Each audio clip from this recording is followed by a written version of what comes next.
Today, something a little different. I'm going to do a reading. Two readings.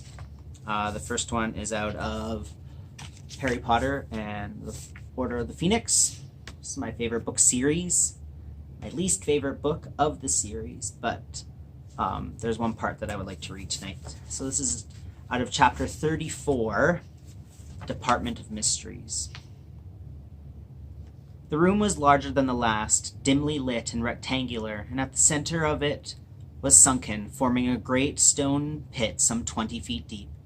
They are standing on the topmost tier of what seemed to be stone benches running all around the room and descending in steep steps like an amphitheater, or the common room in which Harry had been tried at the Wisengamot. Instead of a chain chair, however, there was raised a stone dais in the center of the pit, on which stood a stone archway that looked so ancient, cracked, and crumbling that Harry was amazed the thing was still standing. Unsupported by any surrounding wall, the archway was hung with a tattered black curtain or veil, which, despite complete stillness in the cold surrounding air, was fluttering very slightly, as though it had been touched. "Who's there?" said Harry, jumping down onto the bench below. There was no answering voice, but the veil continued to flutter. "Careful," whispered Hermione. Harry scrambled down the benches, one by one, until he reached the stone bottom of the sunken pit. His footsteps echoed loudly as he walked slowly towards the dais. The pointed archway looked much taller from where he stood than when he had been looking down on it from above. Still, the veil swayed gently, as though someone had just passed through it. "Sirius?" Harry spoke again, but more quietly now than he was nearer. He had the strangest feeling that there was someone standing right behind the veil on the other side of the archway. Gripping his wand very tightly, he edged around the dais, but there was nobody there.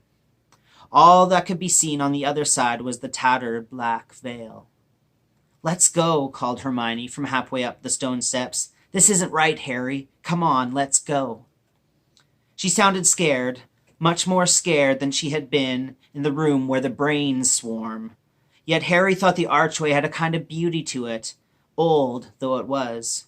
The gently rippling veil intrigued him. He had a very strong inclination to climb up on the dais and walk through it.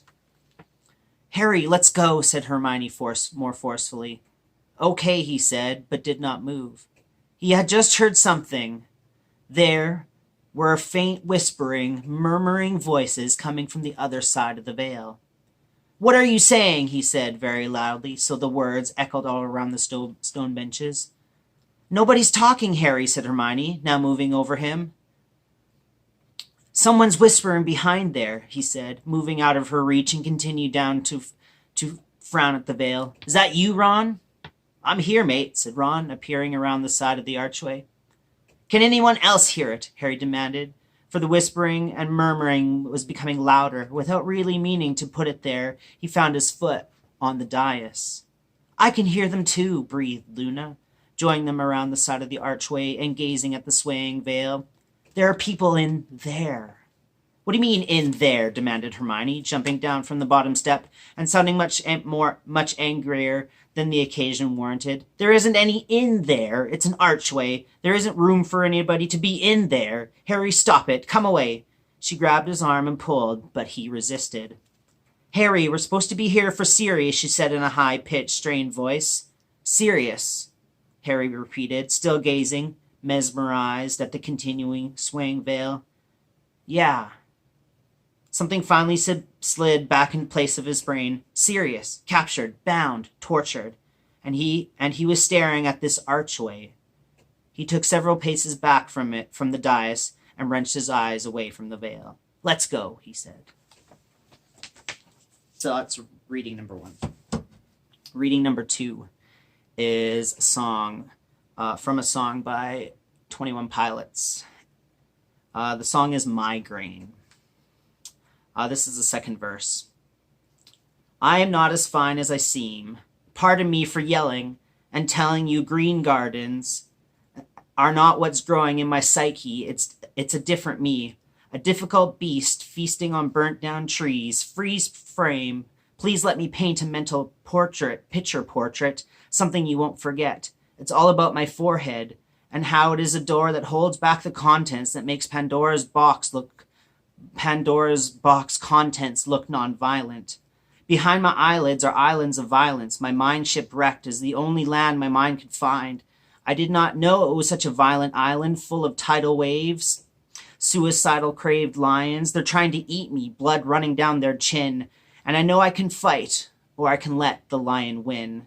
I begin to assemble what weapons I can find, because sometimes to stay alive, you got to kill your mind. Am I the only one I know, waging my wars behind my face and above my throat? Shadows will scream, I'm alone, but I know I've made it this far, kid. So I've been thinking lots about mental health lately, and those two readings about the veil and having something just out of reach, depression, anger, fear. That verse by 21 Pilots talks about waging wars behind my face and above my throat, so in my brain. And mental health and mental illness are something that I've been thinking about because I suffer from some mental health issues.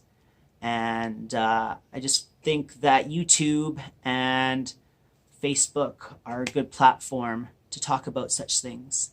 So if you feel like there's something just out of reach trying to get you from beyond the veil, or if you feel like what's wars raging in your mind that make Pandora's box look like non-violent, I just want to encourage you to go find someone to get help.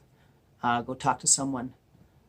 Because I know that we've made it this far, kid. And tomorrow's always a new day. Anyways, a little different. Be encouraged. We'll see you tomorrow. Bye.